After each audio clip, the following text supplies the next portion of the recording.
Welcome, everybody, to the Just Add Bourbon podcast. I'm Jimmy Don Kerr. Not J.D. What's going on? It is another beautiful Sunday evening here in the hills of Eastern Kentucky. And J.D., it's Father's Day, day that celebrates us dads.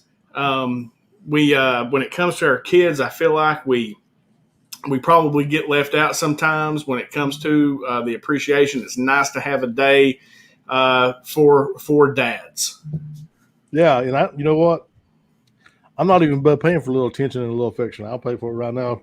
Take them out to eat. Those hanging out with me, I'm cool with it. Amen, brother. Like I said, no. Have you had a good day? Yeah, I had a good day, man. I got to actually go. My dad had a grill out. We grilled out and hung out, cooked out. The kids showed up. All the kids, we all drove down there. Both the brothers come and got to all hang out together and see your dad. And it was cool to get to spend it with him and spend it with my kids. And it's been a good day, man. Absolutely. That's awesome, brother. Me, yeah, I had a great day, man. I said I got to sleep in. I don't get to do that a whole lot. They let me sleep. Ashton had a party last night that she went to, but me and Addison hung out. And then kids, of course, today it's so different, right? Like they did Facebook posts saying happy birthday or IG post, or happy birthday, saying happy Father's Day or IG post. Addison actually made me a card. Oh, cool. So that was cool. And then, I slept in, went over to my Aunt Rita's, had dinner, come back home, fell asleep again for a little while, went down, hung out by the pool. I've had a pool day. That's why I've got the hat on today, which you can't. My hair's never actually messed up. Yeah, the brother, right? my hair on. I was like, yeah, it looks exactly the same as it did. It looks exactly the same as it always does. Just no gel necessarily. Yeah, does my hair look good? But no, it's been enjoyable, man. I'm not one of those like they were like, well, what do you want? I said, I don't really want anything. I just want you all to be here, and hang around and. Because I work so much and I have so much going on that getting to just hang out with, and they have so much going on, right? They have very active social lives. They're getting to that age where they actually have a better social life than me and Amy do. No doubt. Yeah, and so it's I just told them, I said, I just want you to be here, just be present, hang out, we'll watch a movie, do something. That's all I need. Because I get anything that I want. Like they said, what would you want? I said, like comic book, a Kentucky sweatshirt. Yeah, I'll go buy it if I want it. So, so it's all good. And guys, make sure that you jump in on the comments here. Any topics that's come up this week that you want JD and I to rap about, and I'm hoping we're going to have us a special guest here in just a few minutes. Once they're able to jump on, we'll bring them on and have us a full discussion. So, JD, what do you want to talk about first, man? I don't really literally have not looked at nothing today. It was a total pool day for me. So I haven't either looked today, but I seen Nick Cannon is trending on Twitter. I guess he's. Did you know Nick Cannon and Mariah Carey work together? No, I didn't know they were together. Okay, so they were together, I guess, a long time. Newsflash. Yeah, and so that's been a minute. Like, I guess they're not together now. I guess he's knocking up everybody in America. So he's got another kid on the way. I don't know how many that makes him, but apparently, from the comments I read, that means he's got quite a few kids on the way. So good for him. Good job, Nick. Congratulations, brother. Happy Father's Day. Outside that, man, Juneteenth. That's interesting that you bring that up because, like, I'd heard of Juneteenth, right? I know it's a celebration by Black America for basically when the war ended and slavery was abolished.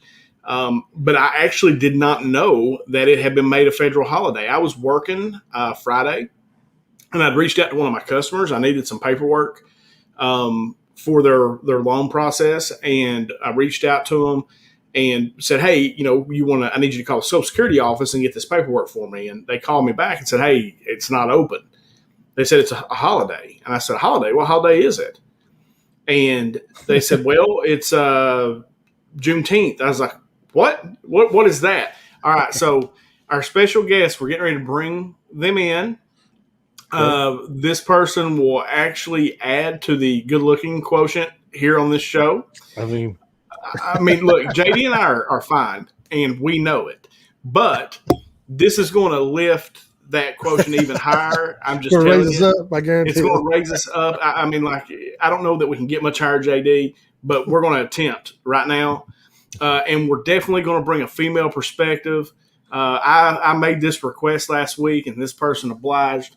So everybody, welcome to the Just Add Bourbon podcast for her premiere appearance, Dawn Giesecke. What's up, Dawn? Hey, guys. What's going on, Dawn? Not much. Sorry about the technical difficulties we had, but we got it. Yeah. Listen, we live technical difficulties. Yeah, that's who we are. We got it. Well, I'm at the Kentucky house, and I don't have a lot of furniture and a lot of anything, so I had to makeshift a desk. Did you like how she threw that in? I'm at the Kentucky house. Yeah. Did you like how I'm at the Kentucky house? Yes, I'm big time. Little throw in. Yeah. No, that's cool. How you doing? I wanted to come home see you. We're doing good. So locking it up here back in the holler. So I should be. I got to throw this out there. I've known Dawn a long time. Back to my middle school years and freshman year of high school. Dawn was always around, and it's been a long time. And reconnecting with Dawn on Facebook a little bit and IG, social media has been great for that. So Dawn, just give us a rundown, like what you've been into the last few years and what's going on with you now, and break it down for us, girl. Well, let's see. Moved to Tennessee 22 years ago. And then went to school 1, 2, 3, 4 different times. Been working in healthcare 25 years, I guess, 23, 25 years, straight out of high school. You're old. Yeah, I'm getting there. Listen, I'm older than both of you. Hush your mouth. Yeah, I got into my 40s, got 2 daughters, 2 stepsons, 2 marriages, living life. Yeah. And so you recently bought a place in Paintsville, I think it was? Staffordsville. We're in Staffordsville. Yeah. Yeah, cool. Yeah, we're over here. Is that a permanent move back? I don't know. I don't think so, but I'm not for sure. We're testing it. We're all about rural healthcare. So we want to see how it goes. We think that people deserve good healthcare no matter where they live. So we're back here trying to do our thing, and I get to see my mom, and I get to see with people who, be with people who I know and understand. I understand the culture, so we'll see. But so far, we've been here about 75% of our time this summer, so it's working out good. Yeah, well, I don't have to make fun of you then for being in Tennessee, and that that's much better. I know. I love Tennessee though. Tennessee's a beautiful state. It really is. I think she's a volunteer, bro, through and through. I can't handle that. Look at that right there. Let me do this. The cats, I know. baby. I've been down there 22 years, Jimmy, and I still have just a little speck of orange. Not much, just a smidge. I'm still all about my Kentucky Wildcats. Okay, good. Well, that's what I'm talking about. If you're in enemy territory and you maintain the love, I respect that. I got no problem with that. And if you ever want to get rid of that orange, you let me know, and I will light it on fire right here on the Just Add Bourbon podcast. I don't own any. See, my girl right there. Yes. My daughters do because they're little volunteers, so they own an orange. And I love the state. I love the school. I love the people. But, they've had some issues with some stuff that went on in their sports programs that I have really not came over and been able to support since. So we were rooting for Tennessee when we first moved down there. And then, they got into some sexual assault things with their football program, and they swept it under the rug. And, a mother of daughters, I can't really just forget things like that. That doesn't mean that they haven't rebuilt the program and improved the program and have acknowledged those problems. It just means that I want to see more evidence before you see me in bright orange. I like it. I like it too. And I hope I never see you in bright orange. So since Dawn's on here, JD, I think, and she brought up rural healthcare, that would be interesting to talk about, I think. So kind of talk to us, Dawn, when you say that, you're really, rural healthcare is really important to you. Kind of explain that and expand on that just a little bit. Well, let me say this. People who struggle financially, those are the people who are important to me.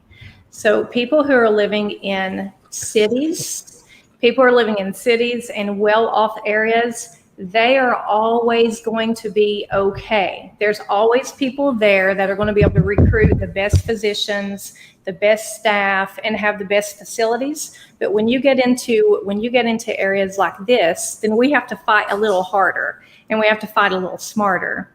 So rural healthcare to me means that we should be able to bring the same quality that you would get in Lexington right here in the hills. Or interesting. Why do you think that's not the case? Let me kick that up. We should be able to get the same quality that you get in Boston right here in the hills. And that is a big, big contrast. Boston, Lexington, big differences. It really Why do you think that is? Like, I mean, is it just accessibility or the fact that these doctors maybe don't want to come here and live? Like, why do you think that is? It does have a lot to do with accessibility, but mainly it's hard to get back here, that kind of accessibility. Another thing, I don't want to be rude or offensive. I'm a local girl. I can say this. Not a lot of people want to live back here. And you have to look at why. Why do people not want to live in Eastern Kentucky? Why do our kids, me included, why do we grow up and then we leave? We have no jobs. We have no good restaurants. We're our own worst enemy when it comes to changing our culture, and we don't have an airport. All of those things have to be considered, and all those things have to be improved. And that is why we have trouble recruiting people. Look, we have some of the smartest, most clever people come out of these hills. And I'm going to go ahead and throw this in. We make pretty people back here. So that helps. I mean, helps. Well, here's 3 of them. You ain't never lied. and they have to leave us. I'm talking about some of the finest nurses, lab techs, x-ray lawyers, doctors, smart people come out of these hills, and yet we don't get to stay. And then when I moved here, you know how many times I've had people ask why? They've sent me messages, they've texted me, they've approached me in the store. Why would you come back here? We've got to quit saying that. It needs to be flipped. Why wouldn't I be here? As soon as I came back, I connected back with 2 boys, you 2, that I've known my whole life. I have ran into loved ones and friends and neighbors at Food City. I've got beautiful hills, the same hills that we make money with in Tennessee, we watch people flock to, is right here behind me. So that is where I'm at. I'm pro Appalachia, pro rural healthcare, and we're just going to have to get dirty and fight. So I think you make a great point about, some of our best and brightest, they grow up, they do well in school, and they move away, and they never come back. So how do we go about that? Like, how do we get, and I swear I didn't mean this to be an interview, but I'm sure you got some ideas. How do we recruit those people back to the mountains where there is no opportunity? Like, how do we get them to where those should be the people that create the opportunity, right? So, So how do we make that flip happen? You talked about that flip happening. Why wouldn't you be there? But how do we get there? How do we get there? Right. We need jobs. We need jobs. That's the only way we can keep people. We're always going to have sick people, but we're always going to be limited back here because we have I forgot what the population was back here, but it's not a lot. So we need more and more people to move back here. So how do we get people to move back here? That's industry and that's jobs. And when you have, a select group of people that own the land and own all the industry back here, and they're not willing to progress, they're not willing to kind of, get out of their comfort zone, then we have to figure out how do we, since we can't break through their walls, how do we go around, over, or under? Yeah. Because ultimately we're fighting for the survival of Paintsville, Martin County, Floyd County, and Pikeville. That's what we need to fight for. Nobody else is fighting for us. It's going to be us. And it's going to take some of our people coming back. No, I think that's well said and well thought out. Absolutely. And I think you make great points in that they always called it the brain drain, right? Is our smart people, not that there aren't smart people here. It's just that a lot of people who go on to be professionals in healthcare, in government work, you name it. Like one of the things that I found, and JD knows this, I don't know that you and I have ever discussed it, obviously, but one of the things dealing with the water district, and I've dealt with a lot of state government now, of how many people in state government are actually from here, are actually from Eastern Kentucky. Mm-hmm. And all the, a lot of the smart people in these cabinets are actually from these mountains. And the thing that I always press on them and say, because I'm like Dawn and I, when she speaks, it sounds like me and it sounds like JD in the love that we have for these mountains and the love of the people. There's some of the best people in the world live here or come from here. And I press them every time I'm there. Well, you're here in state government. Let's do more. Right. Let's do more. Why you're here. You can make a difference in these hills. And I know JD and I interviewed Charles Booker, and it was a revelation to me, JD, and I think probably to you too, in talking with that man and how the problems of inner city Louisville on 5th Street and here are the same. We have more in common with them than we do with other people in our own state. It's very, very interesting. Yeah, poor white people have a lot in common with black people.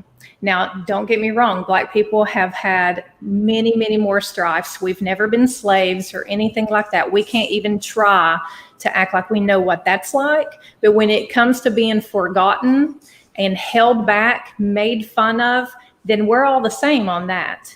And that is something that we can connect with people in Louisville about and see if we can make some type of progress back here. And look, y'all know I'm Republican. I tend to lean Republican on everything. But if I could find a good Democrat that would fight for Eastern Kentucky, I'm the kind of girl that would flip that way too. If they hit on every policy that I agree with and ideology, which I doubt that will ever happen. But my point is, right now, it's not about politics to me. It's about how do we keep our kids from having to flee our home? Why do our kids have to be refugees and leave the place where they grew up, the place they love? Why do we tell our kids, I hope you hurry up and get a scholarship and go here and get out of here? Why do we do that to ourselves? Because that's how I was done. It wasn't meant to be negative, but everybody's like, you need to get out of here. Right. And I did.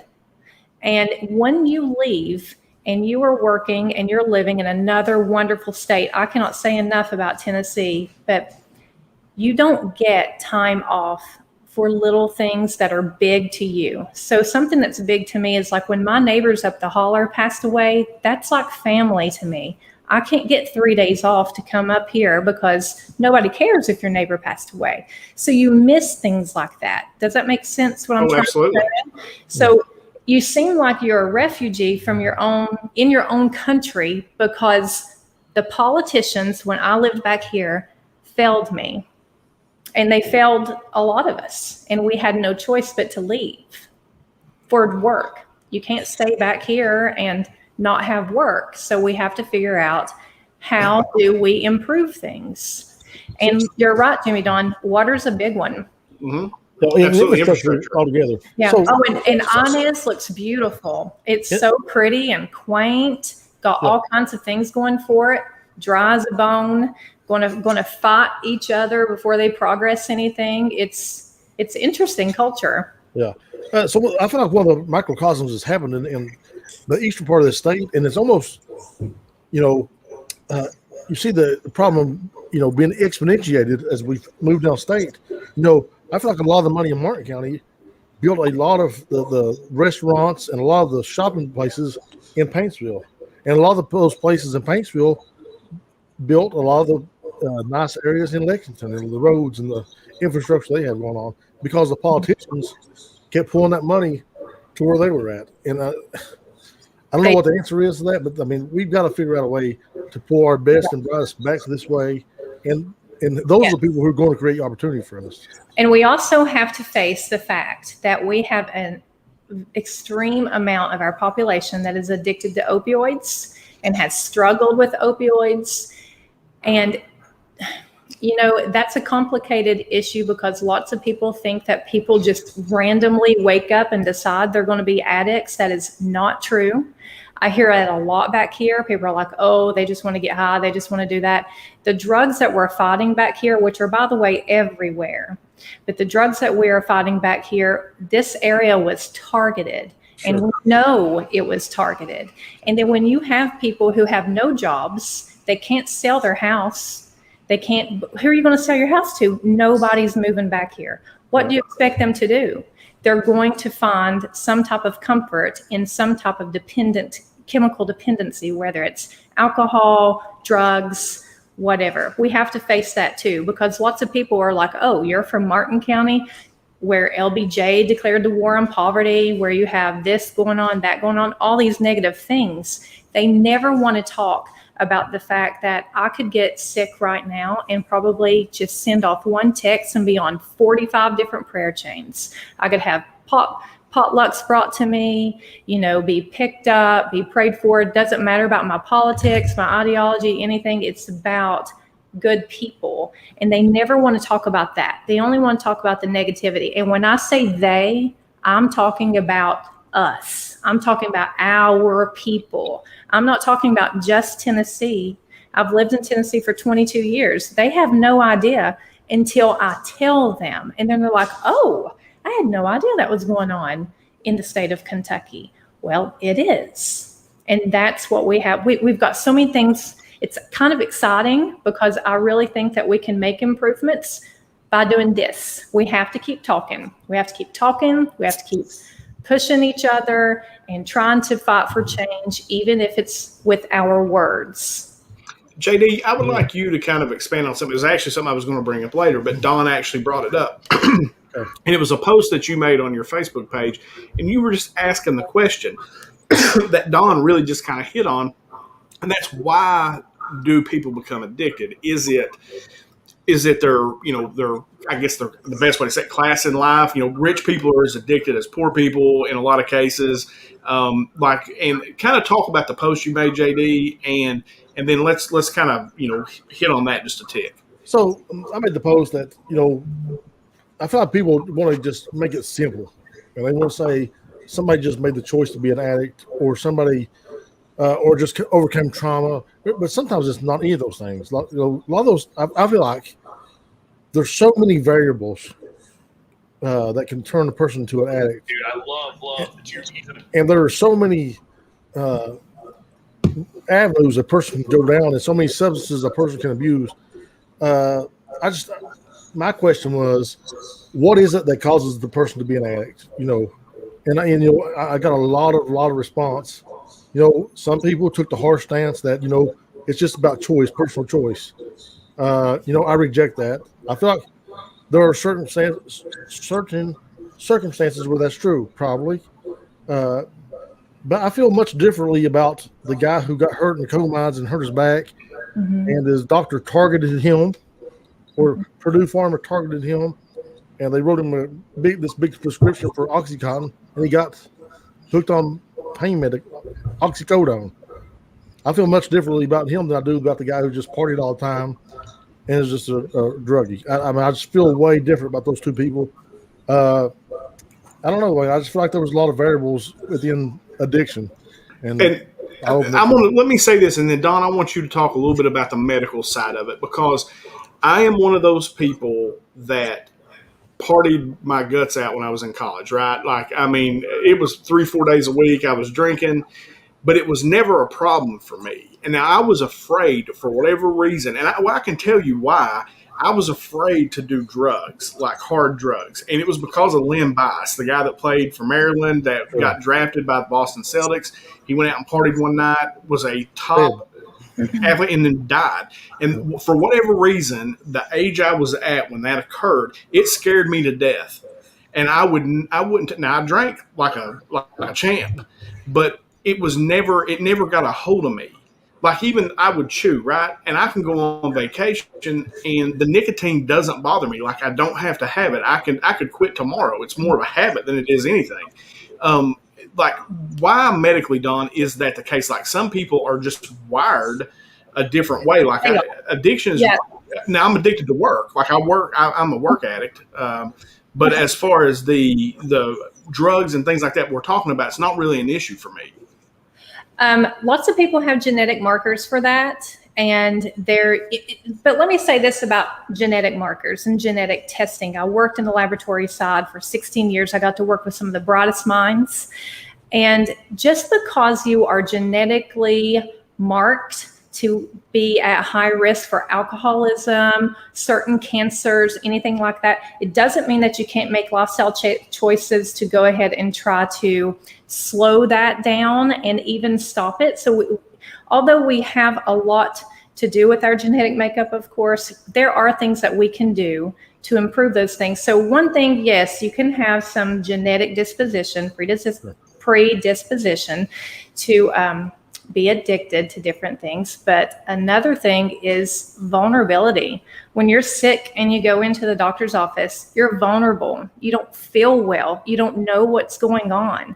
And, with my doctors, he does not like to give drugs for anything. So I never had any problem with that. But, some doctors do. They'll give you a prescription, boom, just like that. Instead of saying, hey, let's try this, let's try that, let's try how we eat, let's maybe exercise, let's do some physical therapy, some yoga, all these things that people think are crazy actually can bring some improvement to life.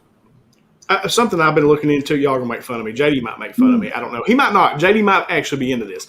Like something that I've been really studying here lately is meditation and kind of centering myself, because I can get anxious, like when I get busy or I'm bouncing off the walls working. Like I need to center myself at times, because almost emotionally, like I get off kilter. I don't know how to explain it. Like I get off kilter. I don't feel like myself. I don't know. It messes with me. So I've been trying to learn how to center myself almost through meditation. Is that crazy? No, because I almost feel like, you know how overwhelmed I've been at my job. And I've almost felt like that I need to do that, because I feel like it would really help me as well. There's times, man, on Tuesdays when we have our leadership meetings, I'm ready to turn my shit in and just go to the house. I've done all I can do. But I feel like meditation would actually, I need a guide though. I need somebody to really sit down and teach me how to meditate, so no, I'm not gonna make fun of you at all for that. I think the person being well-rounded and having the mindfulness to know that, hey, I need to take these 15 minutes away from me and just to be and meditate. So no, I don't think that's silly at all, man. Myself. Go ahead, now. Jimmy Don, I'm a female, honey. I've got hormones going boom, boom, boom, every which way. I live with a bunch of females. Maybe that's my problem. I don't know. One time a month when I PMS, I can just flame throw everything in the house and not think a thing about it. And I'm sure Todd, if he's watching, I'm sure he's giving an amen right now. Let me tell you. I did just spit my beer out. I keep trying to bring myself back in with my faith. So I meditate, but when I meditate, it's more of prayer for me. I'm by no means a perfect Christian, but I do think that Jesus doesn't want us to fear things, because there's nothing really bad. Like I panicked over coming on this podcast and I thought, this is the craziest thing I've done. What are people going to think? Things like that. I prayed about it. And then I thought, there's nothing that I can fear about what people think about what our opinions are. As long as I go in with a good mindset and try to improve things and add things, then that's on them if they want to think negatively. But when it comes to trying to calm myself down with my anxiety, honey, it depends on what month or what day of the month it is. I might be able to do it, might not be able to do it. Maybe when I get close to menopause, we'll have a whole nother podcast about that. I don't know. Well, I've just kind of wondered, because, I wonder that for people who do have not the craziest thing you've done. Yeah. So, like, for people who have addiction issues, I just kind of wonder if it's, if something like that, just mindfulness, maybe it is having faith. Maybe the church would be something good to kind of bring, because a lot of these like addiction recovery centers that are around sometimes take a faith-based approach. Now, they don't force it on you necessarily, but they take a faith-based approach, and it gives you something to essentially believe in. Cling to. Yeah. You know what I'm saying? No, I totally agree. Faith helps everything when it comes to my life. I take it just hook, line, and sinker when it comes to my faith with Jesus. But let me remind you what we're dealing with. The medicines that this area was targeted with are so potent. You cannot you just don't know what you're up against. Look at some of the people who we know who have struggled with addiction. They have came from the finest families. We know how they were raised. We know them. We know who they are as an individual. These are not bad people. These are people who were vulnerable. Some, yes, may have wanted to have a good time, and they tried it one time and poof, there it went. And they didn't know how to slow down. They got in with the wrong crowd and they just kept going and going and going because birds of a feather flock together. You have to be very careful with who you run with. But most people went to the doctors. They trusted the doctors.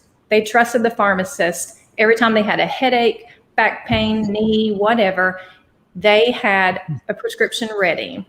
And that is where we have to change healthcare. We have to start talking to people about the hard things. We can't keep saying, oh, your back hurts, your knees hurt. Oh, here's a prescription. We probably need to go, maybe you need to lose 50 pounds. Maybe you need to start exercising. Maybe you need to meditate, go to church, eat right, eat a salad, stop smoking. Things of that nature we have to add in, but we don't because we have to be very careful these days. And I don't know how we got our science mixed up, but it seems like these days, if we tell them those hard things, then we risk pushback. And you can't cherry pick science. So if you want to improve your life and make yourself to where you're less susceptible to any type of addiction, you need to be as healthy as you possibly can be, not just physically, but mentally too. And there's tons of things we can cover on that. Yeah, and so I want to explore one of those things. Sure. As a man, okay, I'm in my 40s. I was in the military, things like that, and we have a lot of people, a lot of veterans who suffer with PTSD, who end up homeless because of these addictions they have, because these, the prescriptions they suffer from, and you know what? They don't have the tools to handle these addictions. And who are you going to turn to? When you don't have this PTSD, who are you going to turn to when you start getting hooked on drugs? And then, and a lot of times, as a man. And, I don't know how it is for women, maybe different, maybe the same, but it's unmanly to talk about, I'm having a bad mental health days. I'm having a hard time handling this situation. Right. And there's such a stigma. There's such a stigma that goes with that. I think sometimes we're going to have to learn, we're going to figure out how we can talk about who we are without being stigmatized or being put down or not being talked about, or we just need better tools at our disposal. We do need better tools. We need to fight for mental health care. We need to talk about mental health, mental well-being. We also need to care for our men. Happy Father's Day, by the way, guys. Thank you. But men struggle, and men struggle a lot with providing for me and for kids. That's how it is. Your wife and your kids, right? That's what you work for all the time. And then if you guys want to cry or if you guys are having a rough day, then our society tends to kind of sit back and go, oh, wonder what's wrong with him. He's not manly enough. All this toxic masculinity stuff that we kind of pepper up. We've got to fix that, but we have to fix that with still respecting men being men. Does that make sense? So I agree. Back to the veterans and stuff like that, JD, that's another failure that we've done. Anytime that you serve this country, we live in a great country. Anytime that you serve this country, you should be able to come back and have mental health care and health care, all of it, housing, all of that at your service. In my opinion, when you go to war, you got to realize that's a part of the price of war, and you got to bring that, the health care for the veterans who are coming back. You got to bring that all into the equation and understand that's part of the price you're going to pay. It is part of the price, but again, when you have recruiters, military recruiters, where do they recruit? Young men. Young men from poor areas. Oh, sure. Come on. You gotta tell me some elites. You can give me some elites who are sending their sons and daughters off to war. My daughter served in NJROTC for 4 years. She came very close to making it into the Air Force Academy, and then her modeling kind of thankfully got in the way there, because ultimately it came down to I want to see the rich people send their kids to war. I want to see their kids come back and have the problems that I see my friends and family have. So, I know that people make choices to go in the military. I do. And those make some of our best soldiers.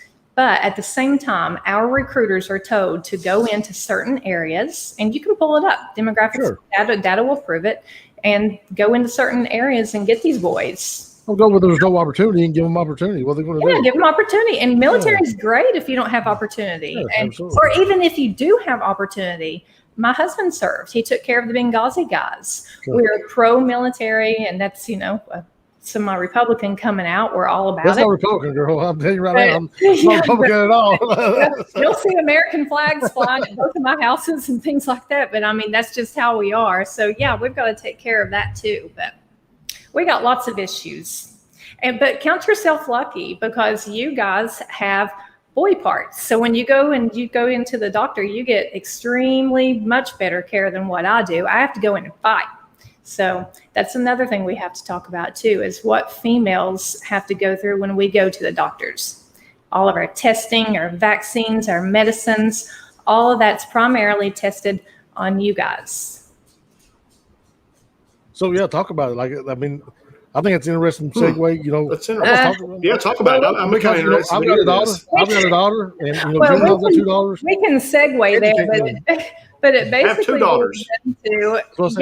Okay, yeah. So you need to know this. Yeah, and you have a daughter too, right? Absolutely, that's what I said. Yeah, I got a daughter, and he's got 2. When you have girls, especially if your girls look healthy, when we go into the doctor's office and we have headaches, fatigue, any of these things going on, they just shrug us off to hormones. Oh, your period, or oh, you're getting close to your period, or oh, maybe you should stop. Maybe you're getting ready to stop having your period. Things like that is how we're treated in healthcare, which now we're pushing back on that, and we're starting to find more help and support. But we've got. If you guys think you have it rough, women have it a lot tougher. Oh no! I'm thank God I wake up every day and thank the good Lord I'm a man. I ain't gonna lie. Yeah. I love being female, so I'm down with it. But I love to have babies and things like that. But my ovaries and my uterus, they piss me off sometimes. Yeah, mine never do. Yeah, I don't have that problem. That's interesting. Yeah, no. And I know JD feels the same way I do. Like, these types of things interest me because I have daughters.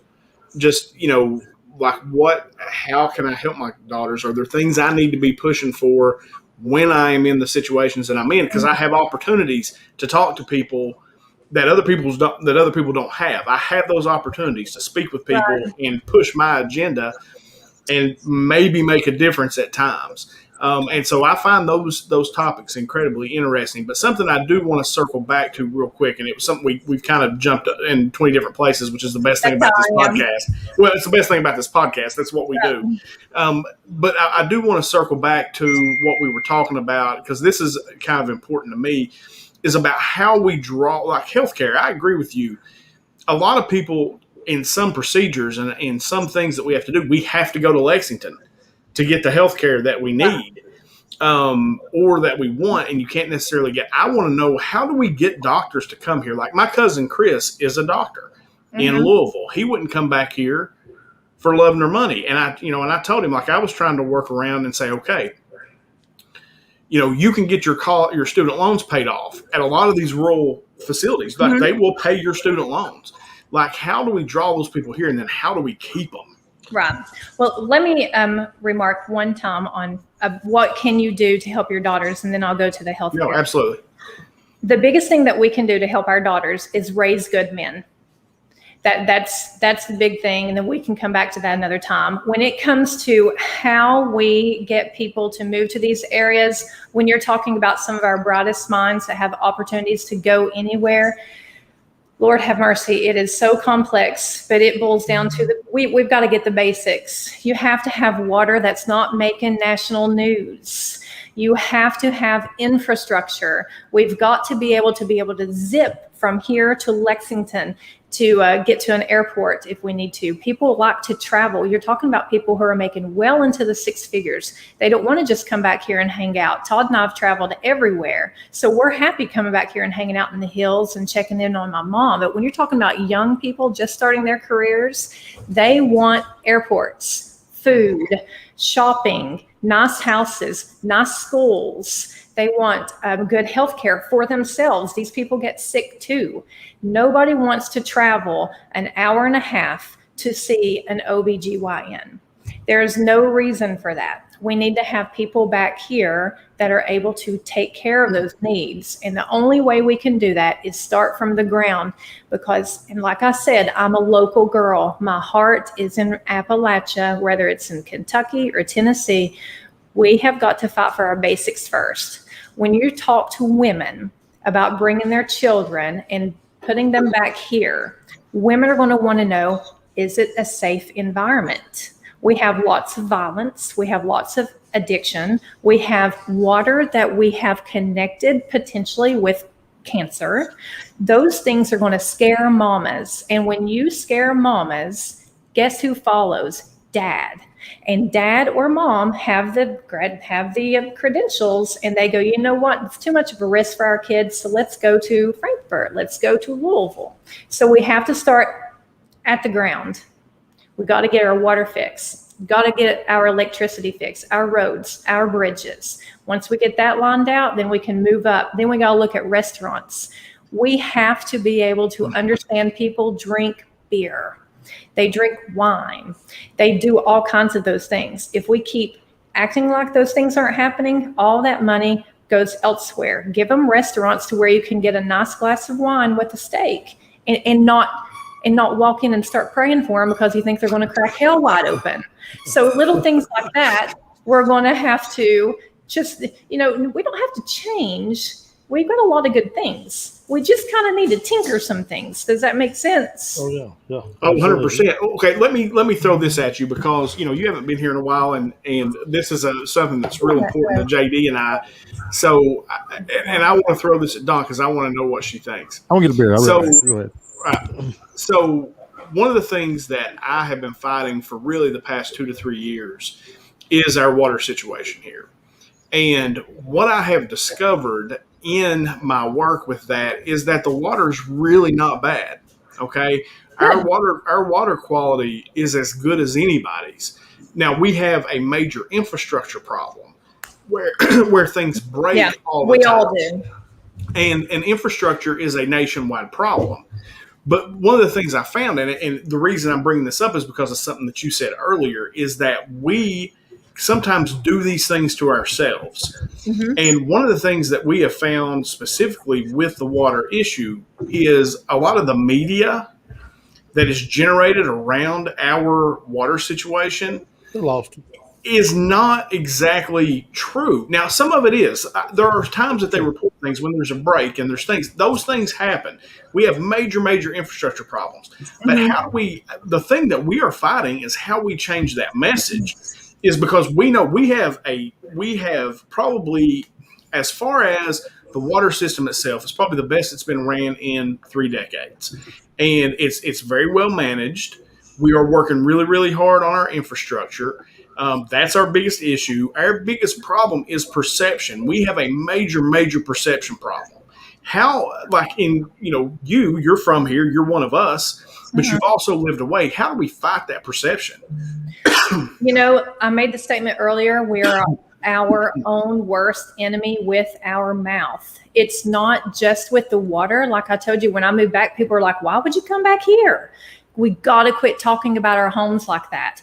I am so relieved to know that the water has no problems, no real safety concerns. It is sad to think that we have people who want to talk negatively about whether it's the water or the county as a whole or the people all the time. And we do need to change that. How we change that is, I really have no real answer other than the only way I would know how to go about that, keep counter-attacking it. Keep talking like this. We have to have some viewers watching this right now. Jimmy Don's a trusted guy. We know that. We've always trusted him. He's lived there his whole life. He's raising kids there. So are you, JD. I'm over here in Stafford. I feel like an afterthought right there. I ain't gonna lie. We ought to be able to trust. You, JD, we ought to be able to trust the people who live there and raising their families there. We do need to change it. There has to be some type of togetherness, united front that everybody needs to get on the bandwagon for. I mean, I don't know how you change that, Jimmy. I don't have a real good answer other than counterattacking it all the time. Well, it's weird because, and JD, you can speak to this too. It's weird because there was a time when these issues were probably real. Okay, right. Like there were real management issues. There probably were some issues with the water itself. It's just not now. It hasn't, but we're still, and a lot of people in our community like would get mad at me for even talking like this. Okay, right. that I'm even pushing back on the narrative that our water, there's something wrong with our water. People get mad at me for that, and like legit get mad when I push back because, and then they attack us from a different direction. It's really odd. I mean, like, and a lot of the people that are really coming after us, like, I respect, and I think they believe in what they're fighting for. I just think that they're misguided in what the truth really is now. It's not, I'm not saying that it wasn't that way. And I haven't, look, I'm not a stupid person, but I am telling you that I had no clue what I was doing when I took over that water board. I didn't have a clue what I was doing. And I self-educated myself on that whole thing. Now we got people in there who are actually water professionals. Like, these people know what they're doing. And sorry. Go ahead, JD. No, that's the frustrating part. You know, being a water distribution supervisor now here in Martin County, and knowing what this community means to me and how important it is to me that we have good, reliable water, that the distribution system is up to par, what it should be. We have a group of people who don't want to see it go forward, who would rather see it fail. Because that's their narrative. That's the narrative they push for years and years. They push so hard to get expertise in the community, and now the expertise here, they don't want to let go of that narrative. You know, but the things aren't. We need to understand, and they need to understand, and we all should understand that things do change when expertise. Guys, I'm not going to go do brain surgery. You know why? Because I'm not a brain surgeon. I'm not an expert in that field. That's not what I do. But, you know, we brought in a whole outfit that are water experts. This is what they do. They're capable, and they've done it over and over and over again. You know, we've got a divisional manager who, you know, this guy's a rock star. And if he puts his license on the line when he says the water's good, that doesn't come cheaply to him. You know, that's his livelihood. That's what he does. Right. And so sometimes we need to back off and say, you know what? I know I watched a YouTube video on it, did my research, but this guy has done this for his living. You know what I'm saying? No, I agree. We need to recognize progress. We need to recognize progress in all different types of areas, whether it's race relations, water, women's rights, things of that nature. And I don't know why, but that's not just here in Eastern Kentucky. But when people when they improve anything, you still will always have this one side that is perpetually the and there's not a thing that we can do about that. Yeah. Other than pray for them and just keep pushing on. No, it's just so frustrating, I guess, you know, because you put so much into it, you know, and it's like, you just listen when I'm telling you, here's the proof. Like, we've got the test results. There it is. Like, well, and I think Dawn hit a real important point, though, when she was saying that, you know, you start at the base level, which is our infrastructure, right? And that's what we're trying to do. Sorry, you can hear my dog. So that's what we're trying to do is we're starting, and you got a whole bunch of people that are working really, really hard to try to improve the water situation. Mm-hmm. But they're still, and like I said, these people that we're talking about, I respect, and I honestly believe that they think that they are right in what they're saying, but we're even showing them the information. We're being incredibly transparent, and for some reason, we still get that pushback, and it's just really frustrating. As somebody who's really trying, JD is working his guts out. It's insane how hard my man's working, trying to improve the situation. JD can speak to how hard I've worked, trying to improve the situation, and you still get that pushback. And all we can really do is put our head down, block out the noise, and keep pushing forward. No, but I've tried in respect to you, I have tried to, cast light on what we are doing. And I think that's an important part. I think, we're starting to get people on board with it. But it's just, we all recognize, and I think we did from the very beginning, it's going to be a long, tedious process, and we expect people to get them right on board quickly, and that's just not going to happen. It's not. And that's just part of it. So let's say we have the infrastructure stuff squared away. Then we go next. What's next? What do people want past the infrastructure, the basics? We still need restaurants. And most restaurants in Lexington are, they serve alcohol. So we don't have a ton of that here. Then you have to consider the schools. I've done my research, and the schools seem to be doing a good job back here, and they have lots of good resources, and they have good teachers and things like that.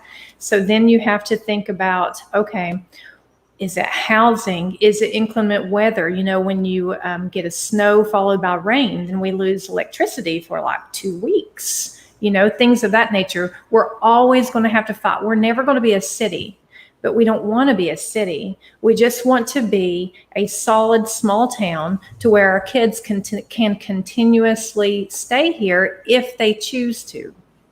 So here's something, I want to put this comment up because I think this is important. We need people that are willing to embrace tourism so Eastern Kentucky can start to sustain a tourism industry. And this is something JD and I have actually talked a whole lot about. And thank you for that comment. Is that Miss Radcliffe?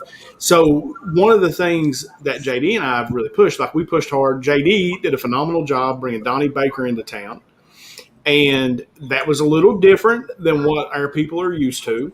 And we got some pushback on it, but overall it was a really positive event.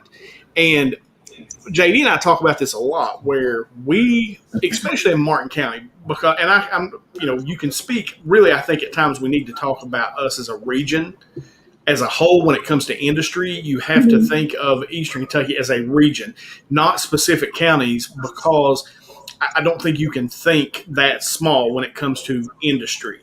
Right. But one of the things that we need to do as Martin Countyans and in Eastern Kentucky in general is realize that we've got to bring people here.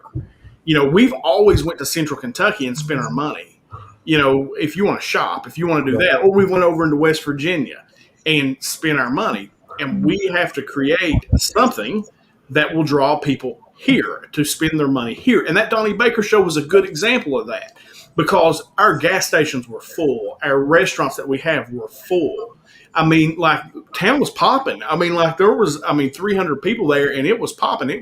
I hadn't seen it like that since we were in high school, to be honest with you. You think about when we were in school, it was a big deal. We'd get out and cruise around town, right? Yeah. Everybody was out on the weekends and all that stuff, and you don't really see that anymore. And so that's the kind of thing that I think that we really need to focus on. That's why I like that comment, is because I think you really do need to focus on bringing people here. Yeah. And I agree. I think she's right. We do have a lot that we could do with tourism. Remember, I'm from here, but I'm from Tennessee.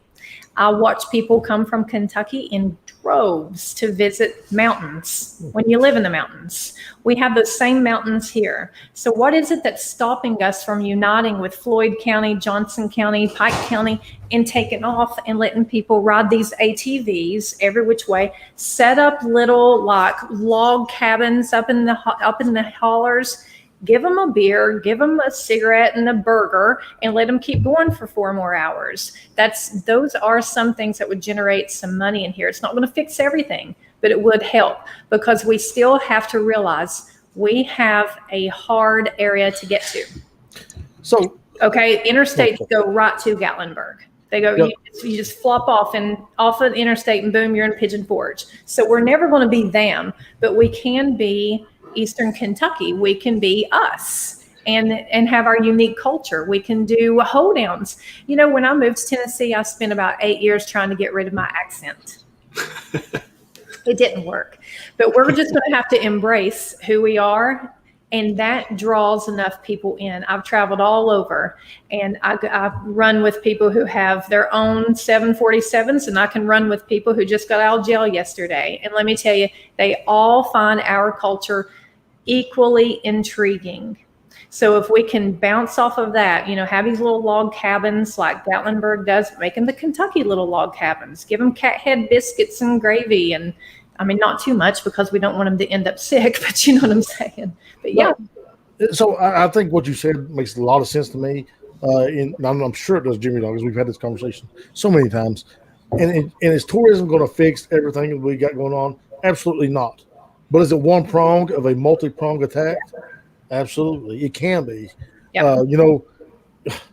Being able to go to Inez, and I am still of the opinion, if we draw wings on the side of a building in Inez, people will come take their picture. They will. You know what? Those people will probably stop and get gas. They or will. Get a candy bar or Mountain Dew or run through McDonald's or stop at the drive-through or dairy drive-in, whatever. So there's so many things we can do. We just got to get people in position to get them done. So, why do you think that people here at home why do you think they're so resistant? Well, Jimmy Don, should I answer this? No, you can't, because a lot of it is the religious culture. A lot of it is religion. Yeah. A lot of it is a lot of religion. People want to hold, and they are so blinded by what they do, they don't think anybody else should be able to do anything else. But that's just not who I am.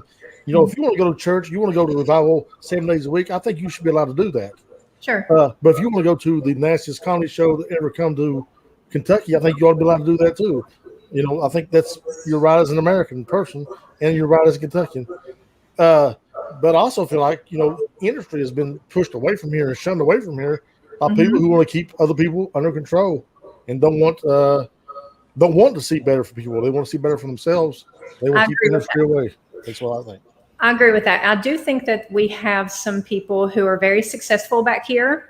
And if they allow progress, then other people may become successful, and then suddenly you're not the big fish.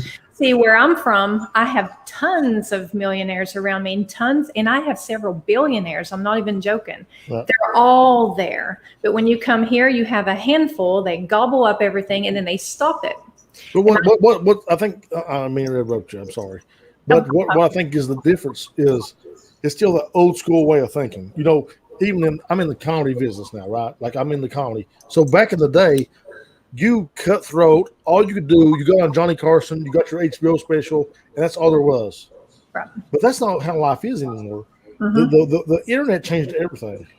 And it changed everything, even for East Kentucky. There's plenty out there for everybody, guys. Let's figure out a way to make it all work, and then we can all have a piece of the pie. Go ahead, Don. I'm sorry. I agree. When Jimmy Don said that when you guys hosted Donnie Baker, hats off, by the way. That sound. I wish I could have made it for that, but we were off in South Carolina. I was hilarious, by the way. He made the comment that it's different. Yeah, right. He made the comment that it was different for our people back here, and I don't really know how so these days. We all have the internet. I see more vulgarity and offensive things on Facebook, Twitter, Yahoo, Instagram than I've ever heard come out of Donnie Baker's mouth. So I think that people need to accept it's out there. It's coming. And Jason, you said this the other day, the old guards, they're old. So eventually things are going to change. So either work with us and let us change things better slowly versus just smashing it in your face. Because look, I don't want the religious aspect around here to change. I don't think there's anything wrong with, matter of fact, I encourage prayer and Christianity and all of that. I get it. I'm totally down with that. It's a big deal everywhere. But that doesn't mean that we can sit by and let our kids have to move away from us. Right.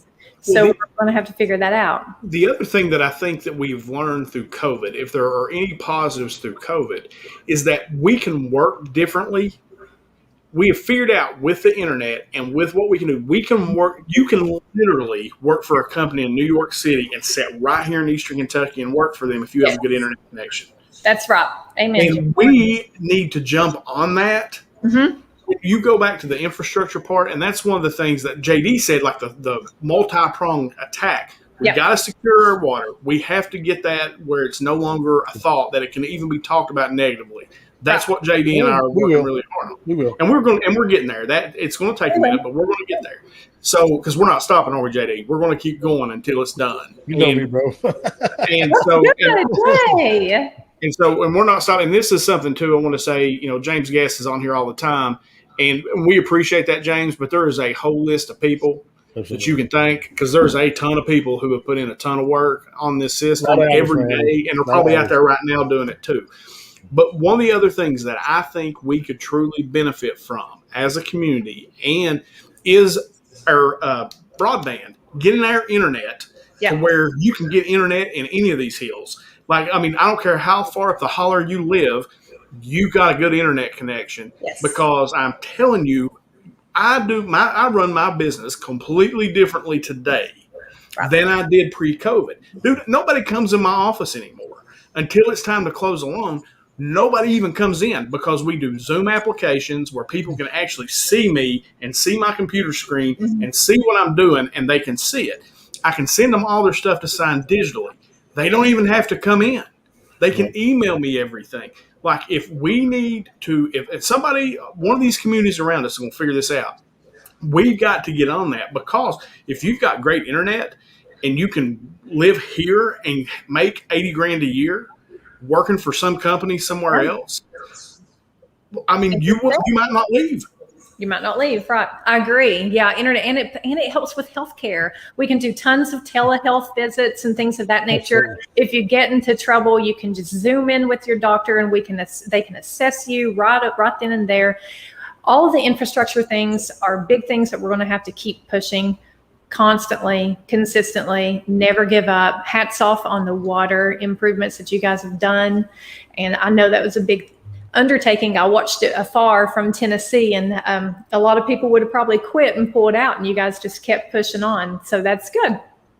Well, we love our home. I know, just like you do. I mean, there's something about being from the hills, and I don't know what it is, but there's something very family about it. And I think you said it, like your neighbor up the holler passed away. Well, they're like your family. Mm-hmm. They're like my family. I feel like that about Dawn, and I haven't seen Dawn in 20 years. I know. And but I know your sisters. I knew your dad had the best mustache in Martin County. I mean, like, he did. He had the best mustache in Martin County. But you know those people, and that's one of the blessings about living in a place like this, is because you have that human interaction and those connections. I haven't seen Dawn in 20 years, and we're talking today like we were talking 20 years ago. Like we never missed a beat. People don't know how unlucky they are to be born anywhere else but here. I'm here to tell you, you can travel near and wide, and you will not find anything like you find in these hollers when you're with your friends and your family around. And that's why we're all going to have to keep talking to each other, figure out how we can improve things to where we can stay back here, to where people want to stay back here. So, yeah. So the last thing, man, I've got to say is that we are going to move forward, but it's we have to be together, guys. Yep. With people getting together and having the conversations and talking about it and making it happen. Yep. And that's a great place for us to end. We're in an hour. That went by so fast. But that was as much fun. I mean, really, Jamie and I. It wasn't bad, It wasn't bad. I know, we didn't even hit the politics or nothing. No, we didn't get any politics in. Well, she's going to come back and do the politics. JD, I think we got to invite her back next week. I mean, I think she needs to come back. I don't know. We'll see. I love you guys. I'm looking at, you know what, Dawn, come back next week. We'll debate. I ain't scared of you. Yeah, we'll debate. I'm kind of scared of her. Throw around. We've got all kinds of hot topics that we have to touch base on, get everybody all stirred up. Your all's governor kept you locked down up here so long. We got to touch base with all of that. I think you definitely need to come back. We can get into some of those things. I just thought it would be interesting with your background in healthcare and where you are from here to kind of hit some of those topics this week. Yeah. And then, and the way you were kind of going back and forth with us in the chat last week, I was like, dude, we got to just get Dawn on. We might as well just talk. I'm glad you did. This is my husband. I want to show everybody. He just got in. He's on What's call up, husband? today. But What's this is Todd. Now What's listen. up, Todd? I know. Can you believe she's with me? I can't believe it's possible. Yeah.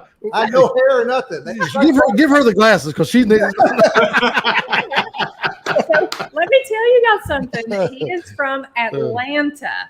Hey, it's a little different up here than Atlanta. Yeah, so Yeah, he's it from is. Atlanta. So big culture change for him, but he's done really good. What do you think about the Hills, man, Todd? I love it. I work at Paul B. Yeah. Hall. I love that place. There's good people there. Yeah. You know, I told Dawn I haven't missed Knoxville All at the all. traffic. I mean, and so it's been a good time. We've had so much fun up here with all the woods and everything. It's been a good time. You'll have to come back because we will 100% bust your chops. 100%. you married one of ours, so you're one of us. It's just how it goes. He thinks I'm nice and sweet, so y'all shut your mouth. Oh yeah, We'll keep lying to him, Don. Yeah. It's fine. Yeah. I love y'all. Thanks for having me on. All right. I guess we'll see you next Sunday. It's a date. Come back. We'll get in. There's some good topics, and I'll have us some good topics set up. Don, if you want to text us during the week, and guys, hit us up on the Facebook page. JD, checks that. If there's some topics you want us to discuss, let us know, and we will 100% jump on here and talk about them. Go ahead, JD. I mean, we already have some topics in the bank. We're going to talk about Juneteenth, and I'm sure we all have some ideas about that. Yeah, critical race theory. I know we got some ideas. We all have some ideas about that. So next week, don't be afraid to turn back in, and me and Don are probably going to go at it pretty good. Good. Can't wait. There won't be no going at it. I'll just kick your little ass. Ooh. Love y'all. Listen, she's 100% got to come back. 100%. Just that statement alone, you're back next week. I will send you the email because I want to see that. Guys, we appreciate you hanging out with us this past hour. You know where you can find us. Of course, we're on iTunes, Spotify, Amazon Music, everywhere you can find podcasts. You can find the Just Add Bourbon podcast. You can find us on all the social media channels. And, of course, Podbean is where we launch the podcast from. Go over there, subscribe up, follow us there. So, guys, as we always end this show, from myself, from JD, and today, Don, no matter how bad your week's been, no matter how bad your day's going, if you just add bourbon, it always gets a little bit better. We'll see you guys next week.